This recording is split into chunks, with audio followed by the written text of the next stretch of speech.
Hello friends, कैसे हो आप सभी लोग। आई होप कि सभी बहुत अच्छे होंगे। तो आज हम बात करने वाले हैं जो हमारे सीटेट का पेपर फर्स्ट है उसमें जो ईवीएस आती है उसके कुछ इंपॉर्टेंट वन लाइनर क्वेश्चनों के बारे में। तो जो ईवीएस है उसके जो बहुत ज़्यादा जो इंपॉर्टेंट क्वेश्चन है जो कि प्रीवियस ईयर में अभी तक आ चुके हैं उसके कुछ क्वेश्चन हैं जो कि वन लाइनर के थ्रू आपको बताए जाएंगे। तो सबसे पहले बात करते हैं एक 3 वर्ष का हाथी, यानी कि जो एक 3 वर्ष का हाथी होता है वो कितने पत्ते खा सकता है, यानी कि एक 3 वर्ष का हाथी एक दिन में कितने पत्ते खा सकता है। जो हाथी वाला चैप्टर है वो ईवीएस के लिए बहुत ज़्यादा इंपॉर्टेंट है।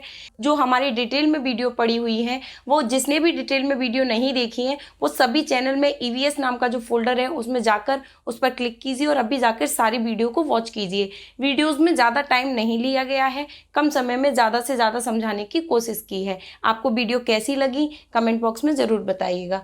तो आज हम सबसे पहले बात करते हैं एक 3 वर्ष का हाथी कितने पत्ते खा सकता है। तो जो एक 3 वर्ष का हाथी होता है वो एक दिन में समथिंग 200 किलोग्राम पत्ते खा सकता है। एक 3 वर्ष का हाथी एक दिन में लगभग 200 किलोग्राम पत्ते खा सकता है। उसके बाद नेक्स्ट क्वेश्चन की बात करते हैं, झूम की खेती कहाँ पर की जाती है। जो झूम की खेती होती है ये बहुत इंपॉर्टेंट क्वेश्चन है जो कि सीटेट में लगभग हर साल पूछा जाता है। तो झूम की खेती जो है वो मिजोरम में की जाती है। झूम की खेती कहाँ पर की जाती है, मिजोरम में की जाती है। उसके बाद बात करते हैं बांस की डंडियों के बीच कतार में खड़े होकर कूद कूद कर नाच कहाँ के लोग करते हैं। यानी कि एक कतार में लोग खड़े हो जाते हैं और कुछ डंडियां जो जमीन पर इस प्रकार से पटकी जाती हैं और उन्हीं पटकी हुई डंडियों के बीच में जो लोग कूद कूद कर नृत्य करते हैं एक प्रकार से, वो कहाँ पर किया जाता है, तो वो नृत्य किया जाता है मिजोरम में। तो जो बांस की डंडियों पर पटक पटक कर जो डंडियां नाच किया जाता है वो नृत्य कहाँ पर किया जाता है, तो वो किया जाता है मिजोरम में। उसके बाद बात करते हैं मिजोरम की प्रमुख भाषा कौन सी है। जो मिजोरम है वहां पर कौन सी लैंग्वेज बोली जाती है, तो मिजोरम में मीजू है, कुकी है, ये सारी लैंग्वेजें वहां पर बोली जाती हैं। उसके बाद नेक्स्ट क्वेश्चन की बात करते हैं, महाराष्ट्र की साड़ी को क्या बोला जाता है। महाराष्ट्र में एक अलग प्रकार की साड़ी पहनी जाती है, तो जो महाराष्ट्र में साड़ी पहनी जाती है उस साड़ी को क्या बोला जाता है, तो उस साड़ी को बोला जाता है नौवारी साड़ी। यानी कि जो साड़ी होती है महाराष्ट्र में उसको बोला जाता है नौवारी साड़ी। उसके बाद नेक्स्ट क्वेश्चन की बात करते हैं, बनी ठनी कहाँ की चित्रकला है। यानी कि जो बनी ठनी चित्रकला है वो कहाँ पर ज्यादा प्रसिद्ध है, तो वो प्रसिद्ध है राजस्थान के अंदर। जो बनी ठनी चित्रकला है वो राजस्थान के अंदर ज्यादा फेमस है। उसके बाद बात करते हैं राजस्थान के राजकीय पुष्प का नाम क्या है। जो राजस्थान है वहां का जो राजकीय पुष्प है उसका नाम क्या है, तो उसका नाम है रोहिड़ा। राजस्थान का जो राजकीय पुष्प है उसका नाम है रोहिड़ा। उसके बाद बात करते हैं राजस्थान के प्रमुख नृत्य कौन कौन से हैं। जो राजस्थान है वहां पर कौन कौन से नृत्य मुख्य रूप से किए जाते हैं, तो राजस्थान में घूमर नृत्य किया जाता है जो कि घूम घूम कर एक प्रकार का वहां का फेमस नृत्य है। एक नृत्य है जिसे 13 ताली नृत्य बोला जाता है, एक नृत्य है जिसे कालबेलिया नृत्य बोला जाता है।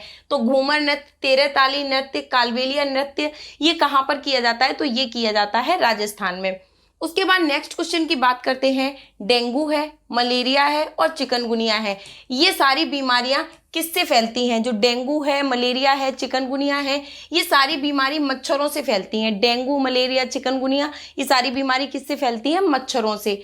डेंगू के विषाणु का क्या नाम है। जो डेंगू रोग फैलता है वो एक प्रकार के विषाणु के काटने से होता है, तो जो विषाणु है जो डेंगू का, उस विषाणु का नाम क्या है, तो उसका नाम है एंडीज इजिप्टी। यानी कि जो डेंगू का विषाणु है, ये क्वेश्चन कई बार पूछा गया है, तो डेंगू के बुखार जो आता है उसका जो विषाणु है उसका नाम है एंडीज इजिप्टी।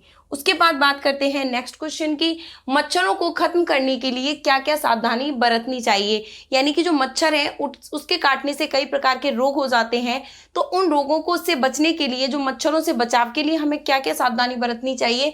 तो जिस जगह पर मच्छर रह रहे हो, यानी कि जो मच्छर हैं वो पानी के अंदर छोटे छोटे अंडे दे देते हैं और उन्हीं से मच्छर थोड़े थोड़े करके बहुत ज़्यादा फैलने लगते हैं, तो उन मच्छरों से बचाव के लिए उस जगह पर मिट्टी का तेल या केरोसिन डाल देनी चाहिए। यानी कि मिट्टी का तेल या केरोसिन को अगर हम डाल देंगे तो मच्छरों के जो अंडे होते हैं वो छोटे छोटे अंडे जो कि नाइट्रोजन की अधिकता होने के कारण उसी पानी में खत्म हो जाते हैं और इसी कारण वहां से मच्छर पनपने बंद हो जाते हैं। नेक्स्ट क्वेश्चन की बात करते हैं, जो मलेरिया का मच्छर है उसका क्या नाम है? जो मलेरिया मच्छर है, जो मलेरिया बुखार है, वो जिस मच्छर के काटने से फैलता है उस मच्छर का नाम है प्लाज्मोडियम।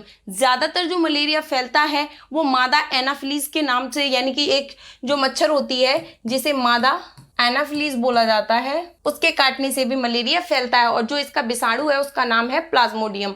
उसके बाद बात करते हैं मलेरिया बुखार के लक्षण क्या क्या होते हैं। जो मलेरिया बुखार है उसके लक्षण क्या क्या होते हैं, तो जैसे कि तेज कपकपी लगकर बुखार आना, हाथों पैरों में दर्द होना, जॉइंटों में दर्द होना, मांसपेशियों में दर्द होना, पसीना आना, सिर दर्द होना, ये सभी लक्षण किस चीज़ के हैं? मलेरिया बुखार के। जैसे कि ठंड लगकर बहुत तेज बुखार आता है, इंसान को कपकपी लगने लगती है, वॉमिट जैसा आने लगता है, एक प्रकार से उबकाई आने लगती है, बहुत ज़्यादा ठंडी लगने लगती है, बहुत ज़्यादा पसीना आने लगता है, या फिर सिर में दर्द होने लगता है, मांसपेशियों में दर्द होने लगता है। तो ये सारे किस चीज़ के लक्षण हैं? मलेरिया बुखार के। उसके बाद नेक्स्ट क्वेश्चन बात करते हैं मलेरिया को दूर करने के लिए कौन सी दवाई बनाई जाती है। जो मलेरिया बुखार हो जाता है उसको दूर करने के लिए किस दवाई का इस्तेमाल किया जाता है? तो उस दवाई का नाम है कुनैन।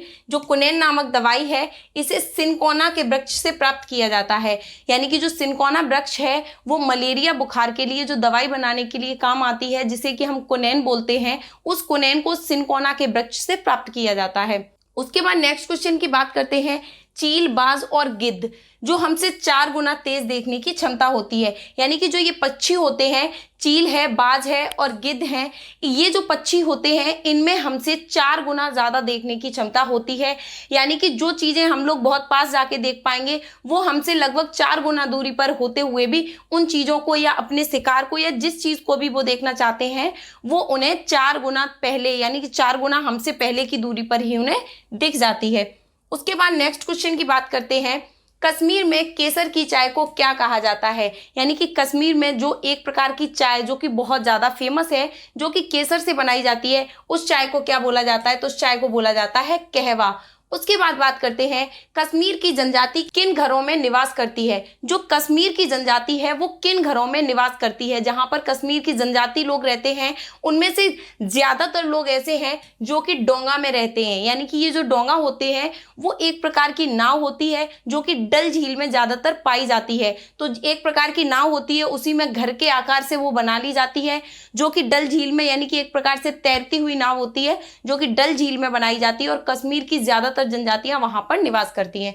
उसके बाद बात करते हैं कश्मीर की प्रमुख भाषा कौन सी है। जो कश्मीर है वहां पर मुख्य रूप से कौन सी भाषा बोली जाती है? तो वहां पर डोंगरी है, उर्दू है और कश्मीरी है। ये भाषाएं कश्मीर में मुख्य रूप से बोली जाती हैं। कौन कौन सी भाषा है? डोंगरी है, उर्दू है, कश्मीरी है। उसके बाद बात करते हैं कवक से होने वाले कौन कौन से रोग हैं। यानी कि जो कवक है उससे फैलने वाले रोगों के नाम क्या क्या हैं? जैसे एक्जिमा है, खाज है, दाद है, गंजापन है, दमा है। ये सारी चीजें किससे फैलती हैं? एक्जिमा, यानी कि जो कवक वाले जो फंगस होते हैं उन सभी चीजों से फैल जाता है। तो कवक से होने वाले रोग कौन कौन से हैं? एक्जिमा, खाज, दाद, गंजापन, दमा, यानी इत्यादि प्रकार के रोग फैल जाते हैं। उसके बाद बात करते हैं प्रोटोजोआ से होने वाले रोगों के क्या नाम है। जो प्रोटोजोआ है उससे होने वाले रोगों के क्या नाम है? ये भी सीटेट के लिए बहुत इंपॉर्टेंट क्वेश्चन है। प्रोटोजोआ से होने वाले रोगों के नाम है जैसे कि कालाजार है, पेचिस है, निद्रा रोग है, मलेरिया है, पायरिया है। ये सारे रोग जो हैं वो प्रोटोजोआ से फैल जाते हैं। तो ये थे हमारे ईवीएस के एनसीईआरटी बेस्ड कुछ इंपॉर्टेंट फैक्ट या कुछ इंपॉर्टेंट वन लाइनर क्वेश्चन, जिनके थ्रू हमने ईवीएस के काफ़ी जो इंपॉर्टेंट क्वेश्चन है उन्हें कवर करने की कोशिश की है। और डिटेल वीडियो अभी जाकर लवली एकेडमी पर जितनी भी डिटेल में वीडियो पड़ी है उन सभी को अभी जाकर वॉच कीजिए और अपनी तैयारी को और बेटर बनाइए। तो ईवीएस के टॉपिक पर अभी फिलहाल इतना ही। Thank you.